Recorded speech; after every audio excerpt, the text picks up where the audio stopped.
and writing in movies combine to create a story that we feel drawn to and find ourselves wanting to know what happens next. But sometimes, poorly scripted dialogue and terrible execution just turn a film into a giant cheese fest. And, although it sounds delicious, it's actually not, it's painful. Hey YouTube, welcome to the most amazing top 5. My name's Amber Smith. Sit back, subscribe, and let me entertain you. Now before we begin, I want to know what's the cheesiest movie you've ever watched. Let me know in that comment section down below. Let's jump into our list with the top 5 cheesiest movies.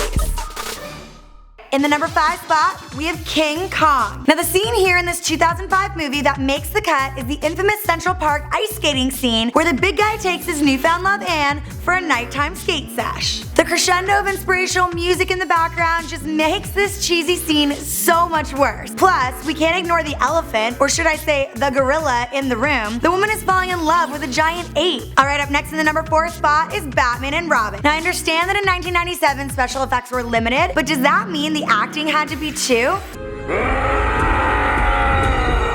Just the beast. This scene is supposed to be one of the final battles between Batman, Robin, Poison Ivy, and Bane, and it's so anticlimactic and so poorly acted out that I feel like I'm watching a children's cartoon. Plus, does Batman's costume have nipples? Moving on to the number 3 spot, we have Star Wars Episode 2, Attack of the Clones. When Hayden Christensen joined the cast as Anakin Skywalker in the 2002 movie, Star Wars fans were none too thrilled, and we can see why. Scenes between him and Natalie Portman were so awkward and so lackluster. I don't like sand. It's coarse and rough and irritating.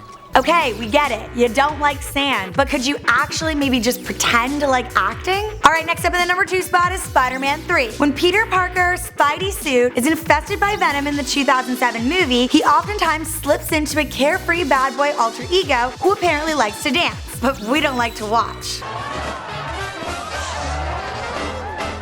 This scene was so cheesy and so out of character, it was painful. Plus, what's with the sudden Fall Out Boy here? Alright, finally in the number 1 spot, we have Teenage Mutant Ninja Turtles, Out of the Shadows. So what scene takes the cheese in this 2016 film? Basically every single scene with the Turtles' mentor Splinter. It was like directors were trying to shove every bit of Gandhi into this hideous live-action rat character. I know they were aiming for inspirational ninja master, and he certainly inspired me to stop watching this cheese fest. Alright guys, there you have it, the top 5 cheesiest movie moments. My name's Amber Smith, thanks so much for watching. Don't forget to hit that subscribe button, and don't forget to find me and follow me on Instagram.